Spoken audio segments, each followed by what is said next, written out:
মসজিদ পবিত্র স্থান। প্রেমিক ছাড়া মসজিদে প্রবেশ করতেই পারবে না। যার মধ্যে ধর্মের গোড়ামির গন্ধ আছে সে কি করে মসজিদে যায়? আল্লাহর ঘর মসজিদ। আমার মতো নাহিদ মসজিদে প্রবেশ করতে পারে না। আমি তো আমার সাক্ষী যে আমার মন মানসিকতা কত নিচু স্তরের। জাগতিক দৃষ্টিতে যে মসজিদ, সেখানেও দেখেন কত বড় শিক্ষা। যখন নামাজে দাঁড়ায় কোনো ধনী গরিব কোনো ভেদাভেদ নাই। তুমি রোজা রাখো নাই, তোমার রোজা হয়নি, আমার রোজা হইতে, আমি হরিদাস পাল। নিজের সমালোচনা শিখে নেয়। পীর সাহেবরা চিন্তা করে মৌলভী সাহেব কেমনে ছোট করুন, মৌলভী সাহেবরা চিন্তা করে পীর সাহেব কেমনে ছোট করুন। এই রেশারেশি সব তুলছি দোয়া পাতা, নিজের সমালোচনা শিখে নেয়। দয়াল বাবা জাহাঙ্গীর, দয়াল বাবা জাহাঙ্গীর, দয়াল বাবা জাহাঙ্গীর, তুমি আমার রহমাতুল্লিল আলামিন। আমি আজকে একটু মসজিদ নিয়ে আলোচনা করব। মসজিদ কি?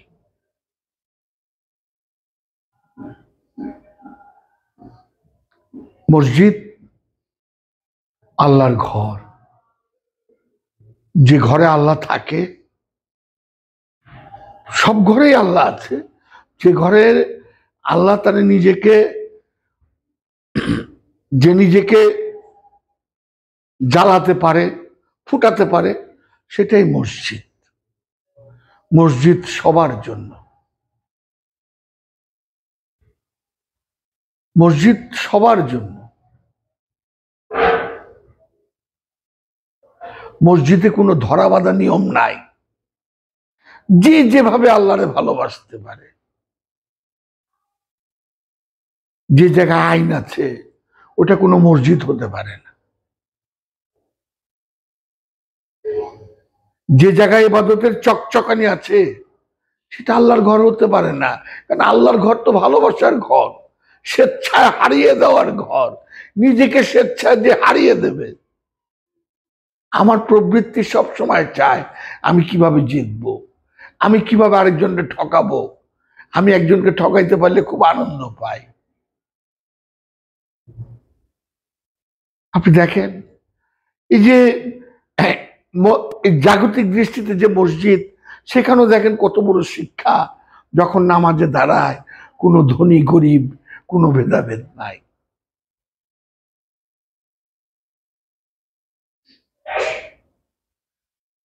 যে মানুষটা যে মসজিদে প্রবেশ করতে পারে, যে মসজিদে প্রবেশ করতে পারে, তার কিছু লাগে না তো। আর প্রেমবিহীন মসজিদে প্রবেশ করা যায় না।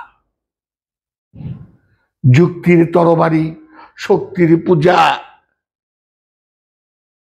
এগুলা দিয়ে মসজিদে প্রবেশ করা যায় না। আইন কানুন তো নিজের স্বার্থের জন্য তৈরি করি। আপনি দেখেন আজকাল খলিফা নিয়ে ব্যস্ত, খেলাফত নিয়ে ব্যস্ত, মুরিদ নিয়ে ব্যস্ত। কে মুরিদ হইছ, কে মুরিদ হইবা, কে খেলাফত পাইছ, কে খলিফা হইবা। একবারও কি কয় কে নিঃশর্ত ভাবে আল্লাহরে ভালোবাসছো? ও নাহিদ, তুমি কি নিঃশর্ত ভাবে বাবা জাহাঙ্গীরের ভালোবাসছো? আমি নাহিদ ভালোবাসি। আমরা এই খেলাফত, খলিফা, এই মুরিদ নিয়েই ব্যস্ত। কেন? এজিদরে যদি আমি আমিরুল মুমিনিন কইতে পারি, মুয়াবিয়ারে যদি আমি আমিরুল মুমিনিন কইতে পারি, তারাও তো খেলাফত, তারাও তো খলিফা।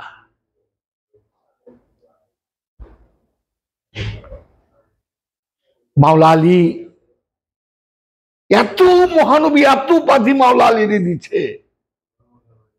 আমি আলী একই নূরের দুই টুকরা।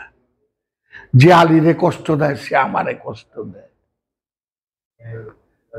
দেহের মধ্যে যতটুক প্রাণ, ততটুক প্রাণ আমার আলী। আমি যে জ্ঞানের ঘর, সে জ্ঞানের দরজা আলী। সে মাওলা আলী কোথাও ছিলেন, কোথাও বলে নাই আমি তোমাদের মাওলা, কোথাও বলে।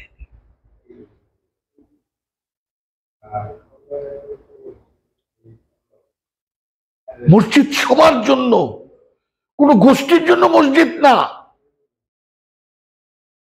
যে প্রেমিক সে মসজিদের ভিতরে প্রবেশ করতে পারবে, এছাড়া প্রবেশ করার ক্ষমতাই নাই।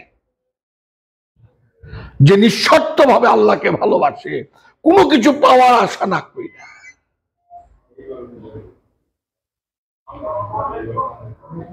সেই মসজিদে প্রবেশ করতে পারে। জানেন, কালকে বাবার একটা বইয়ে পড়লাম, দোজক আর বেহেশত কারে কয়। আমি শুনে অবাক। দোজক হইল পরাধীনতা, আর বেহেশত হইল স্বাধীনতা।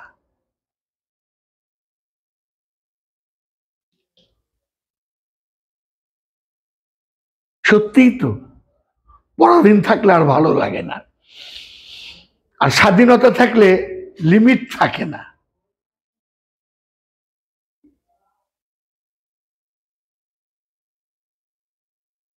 এ দুটাকে উপেক্ষা করার পরে চিন্তা করা যায় আমি পরাধীনতা হতে পারবো কিনা নিজের ইচ্ছায়।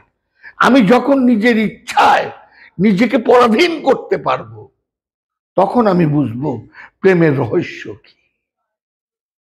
আজকাল ওয়াজ শুনি, পীর সাহেব ওয়াজ শুনি অনেকের, আরেকজনে ছোট করতে পারলে নিজেদের খুব বড় মনে হয়।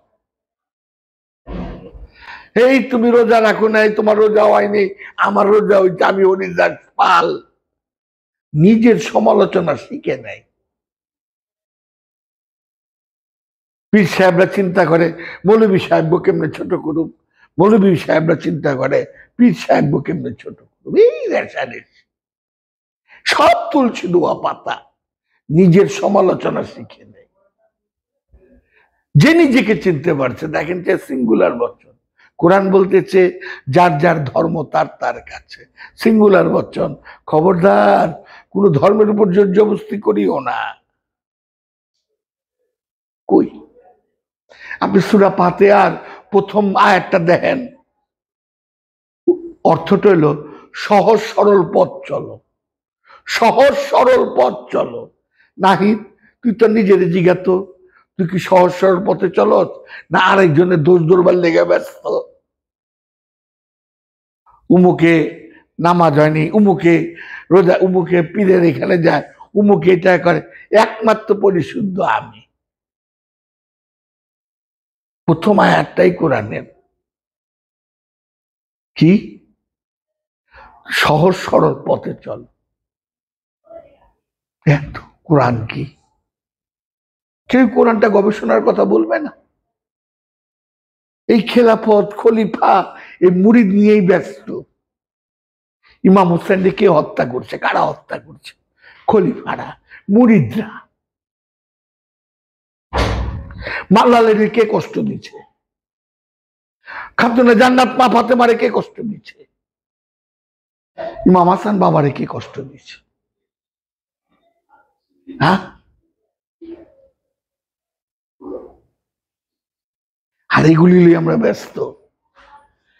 আমি বাবার ভক্ত গো, অনেকের বাইক গিয়ে দেখি খেলাফত নামা বড় কইরা বান্ধায় রাখছে, খলিফা নামা বান্ধায় রাখছে। মাওলা আলীর কোন খেলাফত ছিল? ইমাম হুসাইন ইমাম হাসান বাবার কোন খেলাফত ছিল? আরে বাবা জাহাঙ্গীরের কোন খেলাফত ছিল? হ্যাঁ,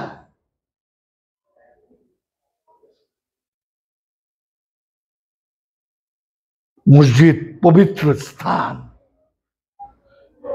প্রেমিক ছাড়া মসজিদে প্রবেশ করতেই পারবে না। যার মধ্যে ধর্মের গোড়ামির গন্ধ আছে, সে কি করে মসজিদে যায়? আল্লাহর ঘর মসজিদ। আমার মতো নাহিদ মসজিদে প্রবেশ করতে পারে না। আমি তো আমার সাক্ষী যে আমার মন মানসিকতা কত নিচু স্তরের। বাইরের লেবাস দেখে কি বুঝা যাইব নাহিদ বাবা কত ভালো খারাপ?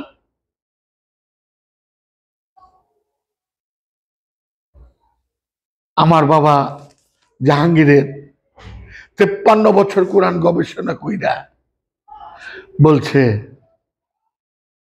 আমি একটি অক্ষরও বুঝিনি। আমার বাবার কোরআনটা একটু গবেষণার দৃষ্টিতে পড়লেন। দয়াল বাবা জাহাঙ্গীর, দয়াল বাবা জাহাঙ্গীর, দয়াল বাবা।